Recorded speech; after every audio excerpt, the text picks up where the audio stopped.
Dave made this beat.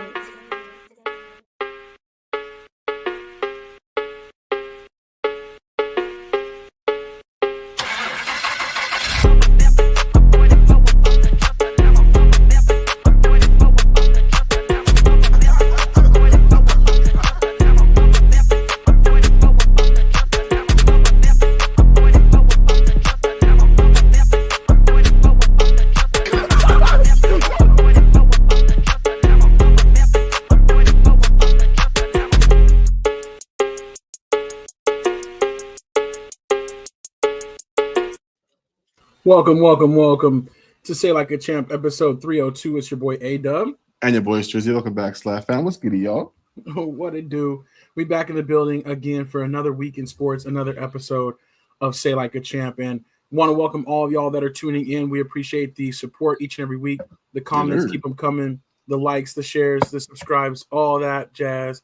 And again, just appreciate y'all being here. We already got Pops in the building. Yep. We got Kelly. And we got moms as well. So happy Tuesday and welcome to all. Oh, yeah. Welcome back. Strizzy, how you feeling today? Before we get into our usual topics, which we kind of have a light show, but I definitely want to check in with you. And I saw you were very active this weekend, had another event. So what's good, man? How was your weekend? Yeah, I was cool, man. We went to Phoenix Fan Fusion, so that was dope. Kind of, formerly known as Comic-Con. For out here in Phoenix, but yeah, man, it was dope. It was cool. It was a really good show. I got to go see a couple of really dope panels. You know what I'm saying? Boy, Jason Lee, if you're a fan of the kind of Kevin Smith kind of franchise type stuff, you know what I'm saying? So Mallrats, Jay and Silent Bob, Dogma, those type of movies. So Jason Lee was there, so that was really cool. Also got to do the Red Dead Redemption panel too. That was also really dope. I then just got to take a lot of pictures. Didn't get as much like footage as I wanted to, but it was it's such a big con. You know what I mean? It's so huge. So so it's like it was just kind of hard to just walk around, get people to to not be in the way and things of that nature. But Sabaton's coming up in a couple of months. That one's big but a little smaller. So hopefully that'll be a good one to get some more stuff. And then obviously just watching the UFC fights. So that was dope too. Hang out with my boy Cheddar, but yeah, man, it was actually pretty busy weekend actually for me. But I think I'm paying for it because I've been actually pretty exhausted yesterday and today. So, but it definitely was fun, man. I love going to these conventions, man. It's so fun. You get to meet so many cool people, so many cool cosplayers, and just get to interact with a lot of cool people who make up a lot of like actors and actresses as well as voice actors that you forget they voice act. You know what I'm saying? So it was really cool. That's what's up. Yeah, I definitely was curious to check it out and to see how your experience was. I wanted to go meet Jay and Silent Bob too. Yeah, that was like I think they were there on Saturday, and I wanted to see them, but it's not as cheap as it used to be to like go do the pictures and stuff like that and the autographs. Who you telling? And it was like even more like if you wanted a team up picture, it was basically like double the price. So like you could get a picture with both Jay and Silent Bob, but yeah, obviously you had to pay for each of them. So I was like, oh man, I was like, maybe next time, but it's cool though. Like, especially for like you and I, like, maybe not always together, but we've been going to these type of things for like a really long time. And to see the evolution, like where it was like 10, 15 years ago when it really wasn't cool. Yeah, and, like, wasn't as mainstream. And then like, it was just at a random hotel, like 50, 70 people, Yeah, because it could be that small. It's crazy. And now it's like it's big business. So it's a whole thing, man. Phoenix Convention Center. So you got the whole plaza. Both sides of it. It's crazy. I know what you mean, man. That's why I started doing panels, dog. Because I get to see them talk, all kind of fun stuff. But going to get their autograph and their pictures and stuff, dog. It's pricey, bro. Like you gotta there's gotta be someone that I really want to get like that picture and maybe an autograph to cough up that money. It was I paid $60 just a park, dog. Like it's everybody's crazy. ready to hit your pockets. Yeah, man. So it was nuts. It was a blast, though. I got to go with my boys, Alex, who's a manager at a comic book store, and then my boy Dave, who's been on the show a couple of times as well. So it was definitely good times, definitely great company, and can't wait to do it again, man. I love doing these things. Just gotta make sure I save up for it a little bit more next time. But aside from that, man, again, it was a blast, dog. We're not doing nothing, I think, late August. Sabaton's in August, so that one should be really fun too. Yeah, definitely. Might have to check that one out with you, or at least just go as a cameraman. I think that was cheaper. That's what I need. Yeah. Yeah, I need a cameraman, that's for sure. I got your back. I got your back. But no, that's what's up. And yeah, it's definitely, I can feel you about being exhausted. It's definitely hot out here in the valley. It's been a hot last Yeah. couple of days. I feel like we were kind of spoiled this year. We didn't really hit the spring too, or like didn't hit the summer too soon. But now it's here for sure. And that Oh heat is yeah. just like, it's just a different type of like tired after you've been out in the sun. You're just like, all right, I'm done. Beaming. I'm out. So, but that's what's up. So I was gonna get into our topics really quickly, and there isn't too much going on. Um, Obviously the NBA finals, which continue tomorrow. It's now 1-1. The Pacers jumping up and stealing game one, and which was pretty crazy. I have to admit. And then the second game going a little bit more as we expected, but hey, it's 1-1 going back to Indiana. What are your on this series so far? And then of course, game one that kind of buzzer beater as well. We didn't get to talk about that yet, but how are you feeling about the finals so far? Oh, it's kind of dope that they got to steal game one, but I think this is going to be a Miami Heat versus OKC a couple years ago when OKC stole game one and then Miami won the next four straight type deals. I just feel like when OKC locks in and plays OKC basketball, Pacers don't really have stand a chance. Yeah. And even in game one, I feel like in the second half, I think OKC let off the throttle a little bit. You know what I mean? They kind of got a little lackadaisical, if you will, and kind of let the Pacers get back into it.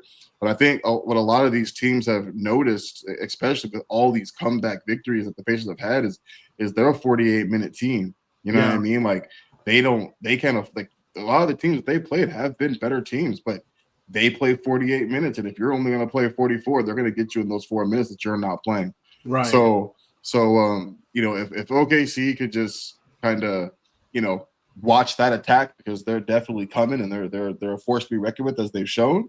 But if they can, kind of, mend that storm, if you will, I just can't really see them losing to the Pacers. Like as you said, they kind of beat them up game one, let them back in the game, and then they beat them up again in game two. So you look at those first two games, you kind of think to yourself, as long as they just stop playing with their food, they really should be winning. It should be up 2-0. Yeah, absolutely. They should. But it's so crazy. It's so hard to count the Pacers out. They're like so clutch, and it's not just Halliburton, but it's those other guys as well. Yeah, hitting everybody. threes, like being down late. There's a crazy stat that it's like I think they're like 4-0 in games where they're like down like by 8 in the last like minute and a half or something crazy like that. Yeah, that's and crazy. Every other playoff team was like, it's like if you take every team across history, it's like 4 and like 500 is like the record, and yet like they're the 4, and they all happen this offseason. So super wild. So it is hard to count them out, but yeah, like definitely OKC handles business. They should do their thing, and game one might have been the reminder that they needed so that they don't slip up again, so that they that they see what's going on and go out and handle business. But yeah, I think OKC, I still have them as a strong favorite, but maybe it'll go 6. I don't know. The NBA has a crazy way of kind of like repeating itself for certain situations, right? It's like when Miami in 06 played Dallas and Dallas went up 2-0, and then Miami came back and Dwayne Wade, they won 4 straight, and then they played them again 2013, 2014, and they went up 2-0, and then Dallas came back to win 4 straight. So I'm like, I don't know. I kind of have this feeling that OKC obviously didn't go down, 2-0, but Miami caught them the first. They slipped up in that first one, and they came back and won 4. So I have this feeling that OKC slipped up on game one, and now they're going to win 4 straight. So NBA just has a habit of doing stuff like this. Doesn't mean it's going to happen, but I have this feeling that OKC is going to come back and push. This isn't going to be something that's going to be gifted to them. You know what I mean? Like, yes, you're the best team in the NBA right now, but you also got to go out there and like really prove it. And seeing guys like Alex Caruso, it's weird seeing someone like Alex Caruso being kind of like the veteran on this team. You know what I mean? Because I feel like he's young in itself, but he has an NBA championship, and he's the lone guy who does. So I feel like if he can come in there and kind of he's playing well too. But I think if he can come out there and kind of keep these guys, maintain like, look, like the shit ain't over. Like they stole game one from us. You know what I'm saying? Like we still need to go out there and get 3 wins, but they also need to go out there and get 3 wins. And we're going to their turf for the next 2 games. So still should be good, but I'm happy with it. I'm glad that OKC is not just blowing them out. We said we wanted a good series, so I'm hoping for a good series. Yeah, for sure, and I think it will be. Yeah, most definitely. But yeah, game 3 will be tomorrow, and that'll be a big game. Obviously, a swing game with the Pacers. Their first game at home. Can they hold court, or does OKC continue their momentum that they picked up in game 2? So we'll see. But it could be. I think it could be over by the time we get together next. I think it's like Wednesday, Friday, Saturday, or something like that, or Wednesday, Friday, Sunday, something like that. So, it's every 2 days now, I think. Yeah, so I think it'll be. Yeah, I think by the time we come back together, it'll be at least after game 5. So we'll see if we still got an NBA Finals or if we have an NBA champion. True. That's what's up. Pops mentions the French Open that happened this weekend. He said French Open championships were awesome. Men's final was 5 hours and 30 minutes. Had to watch, threw off my day. And yeah, it was cool to see some good tennis. But honestly, and I know it. I used to just watch the women's more, honestly. Like that was like my game. Obviously, Serena was like my favorite to watch. So likewise, it's been hard for me to get back into it. But being able to root for Coco was super dope, and I was definitely rooting for her. I want to give credit to her for winning the French Open over Sabalenka, but I was kind of disappointed after the match. Sabalenka, in her post-match comments was basically like, she didn't win because she was just like so great and playing so well. She won because of all the mistakes I made and all my unforced errors. And like, I just think that that's like sour grapes. Honestly, you lost. Facts. And like, for you to just be like a hater, like you don't have to really say anything if you don't want to like give her props. But to be like, oh, she didn't win, I just lost. Like, well, then you're an even bigger loser. Like to me, like because that's like not really showing respect to the game and your opponent either. So I'm interested to see, obviously she's a great player in her own right, but like if that becomes more of a rivalry over the years, because they're two of the top women out there right now. So no, for sure.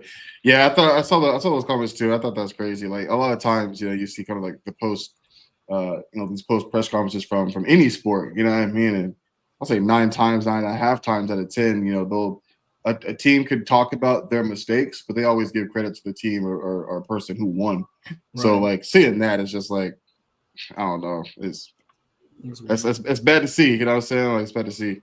Yeah. And it's funny because it's like even with those mistakes that you made, like the other player still has to be doing their thing to like take advantage of that or to be right there. So yeah, it's like just say you got beat, The other one, Sinner versus Alcaraz, was a good one. Alcaraz obviously is a great tennis player. He was on a high trajectory. He's young himself, but Sinner has kind of come up as like the new thing and like the new guy to beat. He's been really good. So that was a really dope match. And yeah, like Pop said, that went really long. And their final set ended up being a tiebreaker. So that was a marathon, but Alcaraz winning that one. And I like him. I think he's pretty dope. But it just sucks because we haven't had like a really good men's like U.S. tennis player in like a long time. And I know that doesn't really matter. Like I haven't really been a fan of too many like U.S. men's players. Yeah. But like I would love to be able to have one to root for again. Like I'm like, come on, y'all, get up there. Get it together. Get up there. Doing? Yeah. So but it was cool. But yeah, tennis is one of those that like I can't. It's hard for me to watch if it's not the majors, just because like that's what brings the best players out, and that's what brings the best play out. But it's kind of hard to check it out week to week. So I'm glad to see a big major. That was really cool. Sinner is such a nerd. Nerds. He's like from Revenge of the Nerds. Yeah, for sure. But that was the good stuff. And yeah, I think our other main topic, football, that we usually lead off with, we can like circle back to now. Aaron Rodgers finally did sign with the Pittsburgh Steelers, which was like a marathon thing, and it was like so drawn out that I feel like it kind of fell off the radar at some point. It was just like, oh yeah, like that's still not like happened yet. And for sure.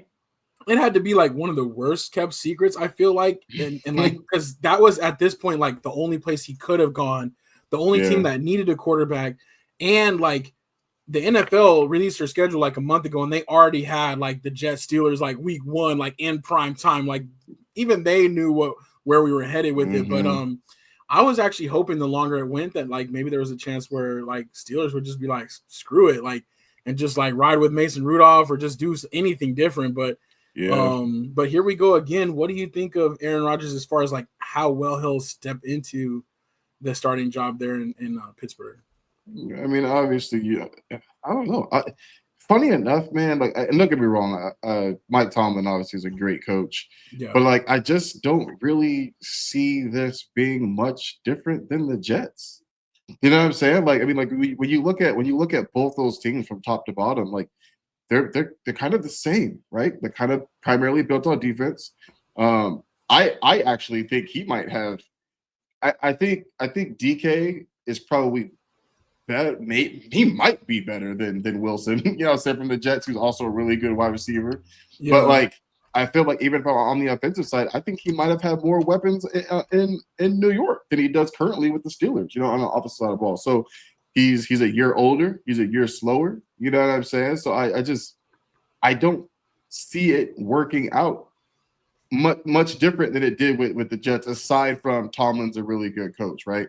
Right. But even then, like they had a really, really good defensive minded coach with the Jets last year, and obviously he got fired and that defense went to crap. You know what I'm saying? So I don't know, man. Like when you look at Aaron Rodgers' individual play, like take the team portion out of it, he hasn't been good. Yeah. Like he's throwing behind receivers, he's throwing way over them. Like it just not like almost nothing has been great, and he has a really bad habit of blaming everyone else when things don't go their way, right? And DK Metcalf is already a hothead. You know what I'm saying? Like I don't know, man. I just don't see it working at all. As a Ravens fan, I can't wait. I hope it just completely bombs. Like I really do. But yeah, I don't know. For some reason, I don't really necessarily see it working. I have them 500 again. Maybe this is the first season. We always say this will be the first season he goes under 500, but he never does. Somehow. Yeah, I know exactly. So maybe they win 9 games. You know what I'm saying? But I don't know. I don't see it. I no longer believe in Aaron Rodgers. Yeah, for sure. No, I don't either. Especially like his attitude and his demeanor. Yeah. I think that as much as like I'm not necessarily like rooting for him at all, but I do think that there's a potential that they actually do okay if he like takes that step back and just is like a veteran type quarterback and just chill and not be the diva, not try to make it about you, but just like go and be like a game manager type and just kind of like run things, you know, but don't make it about you. And he has yet to do that, obviously, in his career as far as like making it about him. It's always been about what he needs, what he wants, you know, making sure he's happy and kind of like buddying up with people from his past and stuff like that. So this will be interesting to see if like maybe this is a new direction for him, and if like under a coach like Mike Tomlin, like you said, that he'll just be like, look, this is all we need you to do, like just like, you know, keep it simple type of thing, and maybe they'll be all right. But I'm kind of like you. I think they're 9-7 or 9-8. You know what I mean? Yeah, like, that's kind of what I'm thinking. And then you think about it too, aside from the Bills, you know what I mean? Like the AFC East was so weak, you know what I mean? Like it was really a weak division. Like even the Dolphins weren't that great. You know, we thought they were going to kind of be better, but they weren't, right? And if you look at the AFC North, and it's monsters, a lot tougher than that. Yeah, monsters. So like you got to play the Ravens twice. You know, the Bengals, obviously the defense is that great, but can you keep up with 40 plus points in that game? You know what I'm saying? Like, and then you know, obviously, you know, we have the Browns 2 years ago Browns 2 years ago were great. They weren't so great last year, but they still could win games. Like they could put up points with Jameis Winston. Like I imagine they're going to be a little better this year. Like I imagine, you know what I'm saying? So, and again, they're just tough. You know, they always have a defense. You know, can the offense match it? But it's just a much tougher division than he's been in a while. So I don't know. We'll see. Yeah, it'll be an interesting one for sure. But yeah, like you said, there's no necessarily like true cupcakes in that division, especially because the Browns, however they play, they always play their division tough. So exactly. So we'll see. It'll be very interesting. They stole one from the Ravens last year. They went 1-1 with the Ravens last year. And you see how good the Ravens were. So like, any given night, man. Any given night. Absolutely. Also on the football topic, like I think it was like 24 or 25 out of the teams started their mini camps today, which is super dope. There were some holdouts, and this is the mandatory mini camps now. So anybody holding out at this point is, you know, more serious about their holdout, losing money, getting fined. But you got Trey Hendrickson from the Bengals, Terry McLaurin from the Commanders, I'm trying to think who else, like a couple other players that might still be on the move, or players that have kind of been lingering around wanting contracts since like before the draft, where it's like they've been known to be unhappy and not necessarily like any type of surprise, but now we're seeing that they're following through on their holdout. So there still might be a few moves and shakes before things all get going, but I feel like within the next 30 days or so, these rosters are going to really start to take shape. So we'll be ready. Oh yeah, TJ Watt. Thanks, Pops. He reminds us TJ Watt from the Steelers actually. Mm-hmm. So they went through the drama of bringing on Aaron Rodgers. Now you got drama with your top pass rusher. Obviously you got to pay him and you got to make sure he gets what he needs. But what does that end up looking like? I don't think he'll be on the move for sure, but nah, they gonna pay that man. Yeah, they're gonna pay him. And it's funny though, it'll be interesting to see how like everybody maybe gives him a pass, but other people are really down on Trey Hendrickson or whatever. Oh, of course. That's how that go. Yeah, you know how that goes. Exactly. Yeah. So Commanders need to pay Scary Terry though. They're coming off too great of a season last year to go into the season or beginning of this offseason, if you will, and not have their full team. So they gotta. I'm not sure how they gotta pay that man, especially while the rookie quarterback is on a rookie salary. So exactly, that's your window right there to pay. Yeah, get him paid. Yeah, I agree, and I think he knows the leverage he has, so he's like, all right, this is my time to make this, and hopefully might not make it too painful on him, but he's definitely going to take advantage of it. Oh, for sure. So and we see it too often, man. These guys, and it's never the third string that season-ending injury during the offseason. It's always a major dude, usually on defense. But like, I kind of with it. This is going to be his first big contract extension. Let's get me right before we start it up. You know what I'm saying? So I get it. I get it from both sides, right? Like business is trying to do what they need to do to make business flow, and these guys are trying to get their money because the next play could be your last. Yeah, exactly. So yeah, that's what's up. But we'll see. I think I did see though Nick Chubb signed with the Texans. Yeah, to hopefully be the number 2 in the 1-2 punch with Joe Mixon, and I just wish him the best health. Obviously, coming off of some major injuries, and he had major knee injuries all the way back at Georgia, and then after coming back, then breaking the foot at the end of last year. So I just hope he gets a real shot at it though, and I still think he's got something left in the tank, especially if he's like a number 2, like just come in like that. So better line, better quarterback, like. He was asked to do so much in Cleveland, you know what I'm saying, for 4 years, the last 4 years, I should say. So like, again, you got another number 1 running back, a much better offensive line, a much better quarterback. He won't be asked to do as much. So hopefully I'm with you, man. I just hope he can come back and finish the season and get back to that, maybe they have two rushers over 1,000. That'd be phenomenal. That would be so dope for sure. Yeah. But yeah, it is hard to see so many like Georgia backs end up coming out and getting like run into the ground, like just like with like my boy Todd Gurley. That was like, which he's still like younger than some of these other backs. Like he's like still like he's. I mean, I think it was Derrick last year now, but he's still younger than Derrick Henry and some other guys like that. It was wild. I think it was last year or the year before. They were talking about Todd Gurley wasn't even 30 yet, and I was like, Todd Gurley ain't even 30 yet. And like he's young, man. He's 30 now. Yeah, he's 30 now. So it's like, dang, that's crazy. Like he's just now 30 years old. I'm about to be 38. Like this man is only 30 years old. That's crazy. Yeah. And then seeing what the Rams did, to him is crazy. Yeah. And I'm glad he at least got his money though. Yeah, exactly. He was. Sure. But he got his pay and he's good. So he's like, let me just walk away while I still can. So exactly.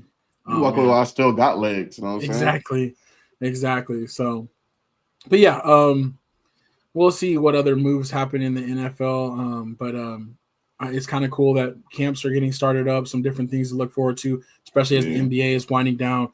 Also got NHL Stanley Cup Finals going on, which they're at 2-1 Florida, and that's an interesting one too because it's a rematch from last year. Yeah. Florida last year was up 3-0, lost 3 in a row, and then won Game 7 in an epic battle. So now the Oilers. They feel like they know what they need to do now, having lost last year, but it's still tough facing that same opponent. And so, they're down 2-1 right now. We'll see how that goes. But I just feel like Florida is too tough. Like I feel like they're probably going to end up going back. They're good. Yeah, I think they're going to go back to back too. They are really, really good. So, but it is always cool to watch, and I think if you're not into hockey as much, this is the time to watch because the Stanley Cup Finals, like the playoffs, are like so intense. So, so definitely check that out if you're down. That's about it. So you mentioned the UFC fights. What happened with Sugar Shane? Because I didn't see the fight, and I know the outcome, but what was it like with that coming really late in the third round? Oh man, honestly, it was literally like watching a legit rematch of the last time they fought. I love Sugar Shane, man. He's one of my favorite fighters. He's so fun to watch, but I think Merab is just a really bad matchup for him. You know what I mean? Merab will throw blows with you, but if you're a pure striker, he's gonna try to get you to the ground, and when he gets you to the ground, especially if you don't have a ground game, it's kind of a wrap. And that's kind of the problem with Sean is he has zero ground game. Honestly, he doesn't really have much of a game outside of just pure hands. Striking, yeah, exactly. So I think he's got to go back to the drawing board, get with some judo guys and some taekwondo guys, and just get on the ground a little bit and learn to use your legs a little bit because you have access to everything, right? And and I think until he does that, like he can't fight no more wrestlers. You know what I'm saying? Because they're gonna look at the tape and be like, this is exactly how Merab fought you. This is exactly how everyone else is gonna fight you. So you've been super dominant when you're fighting dudes who are gonna stand up with you, but he's got a lot to learn. He's still really young. Like he's got a lot of time ahead of him. But yeah, he's definitely gotta get into the lab and figure some things out if he wants a long career in the UFC. He's got to expand his game quite a bit. But yeah, Merab just dominated. He's got a strong chin too, so he doesn't go down easily. And I think Sean, caught him a couple of times. And when once I realized like that he's not even budging. It's a wrap, dog. Yeah. I was like, you got to really catch this man for him to go down, and it's just not happening. So yeah, kind of it hurt, but I put my money where my brain goes, not where my heart goes. So as much as I wanted my boy Sugar Sean to win, I knew Merab was going to take it. So yeah, my money went there. Yeah, it's tough for sure. Like they say styles make fights, and it's never more true than in the UFC because, like you said, like it is such a variety. So that's the beautiful thing, and that's the curse of it too, where it's like you could do anything, but if you can't do a little bit of everything, exactly, you can be outclassed in that way, especially when you have a really dominant wrestler that knows what to do. Exactly. And it's like, just for me as like a consumer, like it's not as fun to watch that too. What I'm saying? Like when a wrestler's just like, okay, I'm gonna just take you down over and over and over. I'm gonna just just sit on top of you. Yeah, exactly. Yeah. And then it's like that is kind of tough, but yeah, those Russian. Honestly, those Russian dudes are like no one's favorites. No, but they're all wrestlers. They all got crazy backs. You know what I'm saying? And they're just so strong in every aspect of the game. You know what I mean? Like, yes, they prefer to wrestle, but they got hands too. They got mitts. Can do other stuff too. Yeah, they got mitts too. So, like, don't think you just come in here and just go throw some hands on them. No, they gonna put some hands on you too. Don't they train against bear cubs and stuff? They be swimming upstream in ice cold water, dog. It's crazy. Yeah, exactly. So, yeah, that's a whole different ballgame for sure. I don't know. Like, obviously, like, just like it's too late in the game to do anything like crazy too serious. But it's like that's one that's like UFC is like a whole nother level. Like I feel like I could try boxing maybe. Yeah, but definitely not UFC. Those guys are too crazy. So yeah. I want to use my feet. Exactly. Just like want to welcome Grace to the show. Welcome in. What's up? Steph? Also, Stephanie Washington joining us. Welcome. But yeah, we were just actually kind of, I don't know, we're just kind of wrapping up like a little short show. Not too much going on. Aaron Judge on the baseball side keeps hitting like deep home runs too, like mashing. And I just think it's really crazy. But as much as it's not like I meant to say like I don't, it is what it is. But it's like I thought Judge was gonna be like a one-trick pony, and I thought he like plateaued like 3 or 4 years ago.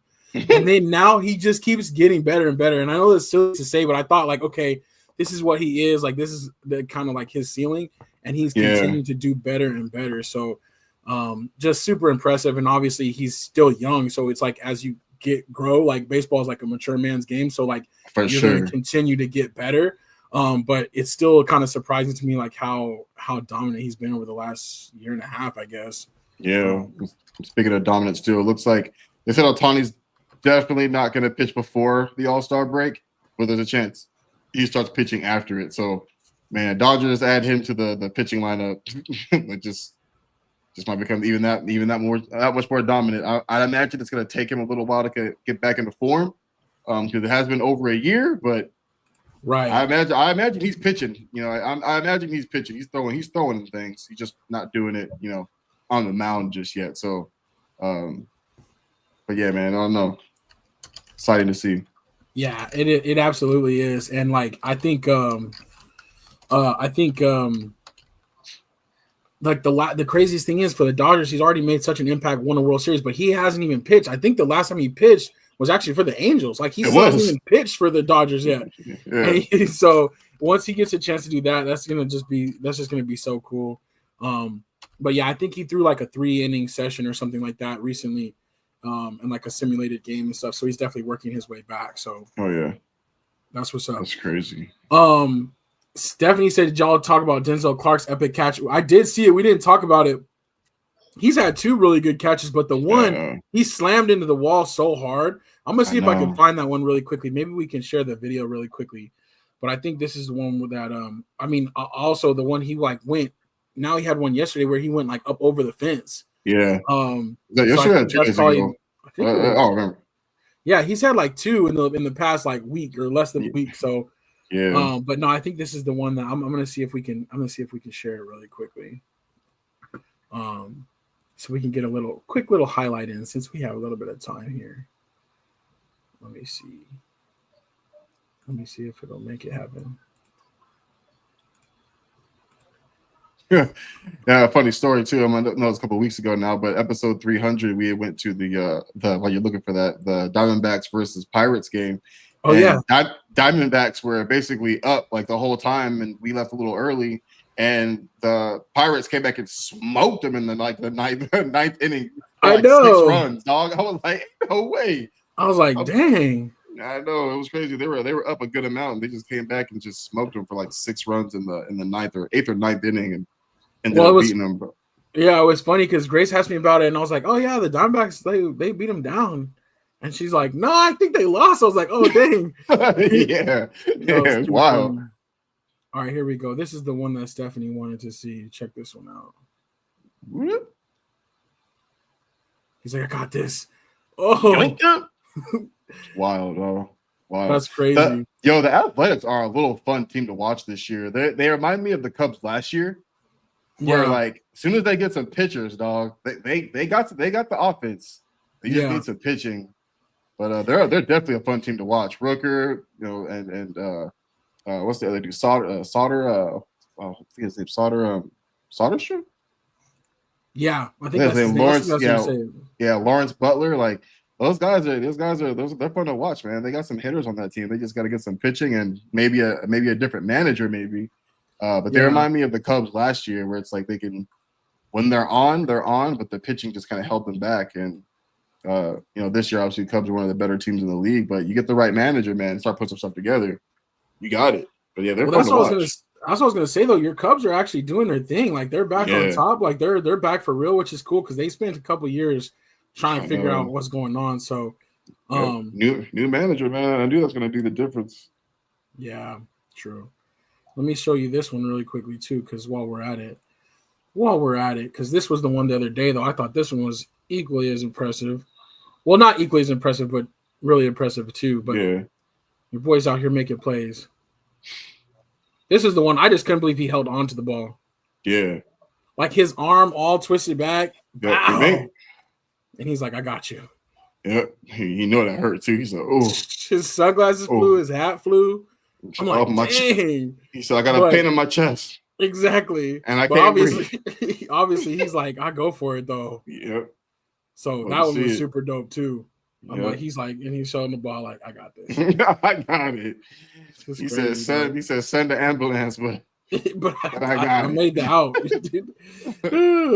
Yeah, that was crazy. But yeah, I think it is cool. And I think what's so exciting about it, which it shouldn't matter, but it does, they're headed to Las Vegas. Like, Yeah. I hope that they continue on this trajectory so that like when the stadium opens, like they're a real contender because like you said, they're low key fun to watch. Yeah. And like, you know, I just think it's gonna be so cool. Like when they hit the strip, like that's gonna be hype. Cool. It's gonna be hype. We're definitely gonna have to go first year. Yeah. Oh yeah. But see, man, that's the cool thing for me. Like as a fan, like with baseball, there's so much more opportunity. We can actually get up in there easily. As the Raiders, like there's only 9 games a year at home, and they're all expensive. Like it's like the prices, yeah. But it's like for baseball, like a random Wednesday during the day game type of thing. Go to the game, then go to the strip or night game. An expensive ticket's gonna be $50. Right. You know what I'm saying? Like, and I'll get those too. It's nothing. Right. We can go out there. So we don't need no loser team here. Oh man. Hopefully the Raiders can turn it around. But that's one thing that's definitely changed about the Raiders is when they were in Oakland, you never saw opposing teams like fans in the building like that. Oh, yeah. Like, and if you did, they were sporadic, like no true presence. Now with the way it's set up, like it's such a good, fun weekend to go. Like now you see a lot of opposing teams in there. It's crazy. It's Vegas. Somebody said y'all come out and see for sure.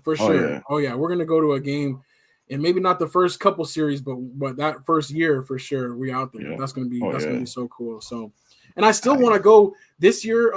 The Cowboys are gonna play. I think it's Sunday night football against the Raiders in October. I'm still thinking maybe try to make it out there for that, just because. Why not? Sure. You know? That reminds me. I gotta look some stuff up. I know the Panthers are out here again for playing the Cardinals, so I gotta check that out too. And the Cowboys play the Panthers too. I know, which will be so dope. But the only thing that sucks is I looked in the Georgia. They're not playing the day before because it's only like 2 hours away or like 3 hours away, maybe. Yeah. I was like, oh, maybe we can see a Georgia game and then the next day see a Panthers game. But yeah, no. I'm with it regardless. We can just drive out there. Let's make it happen. Stephanie Washington said Tuesday off. Cheapest Cowboys game seats here were $500 for the nosebleeds. Yeah, see, we want to be for it. Yeah, so we could just go out there and mull around, you know what I'm saying, for the ambiance, but we can't even get into the game. That's what's crazy.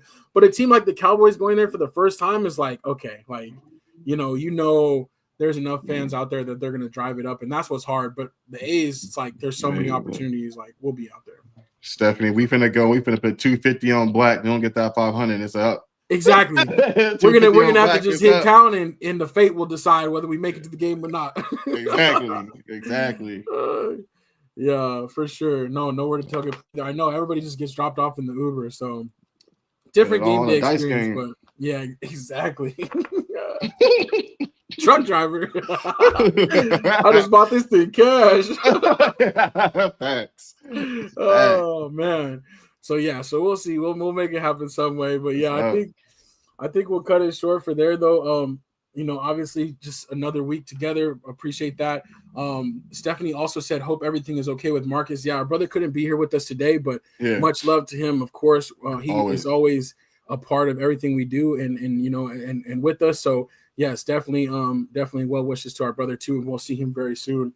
But for now, that was Say Like a Champ episode 302. We will be back next week. But until then, it's your boy A-Dub. And your boy Strizzy. Peace.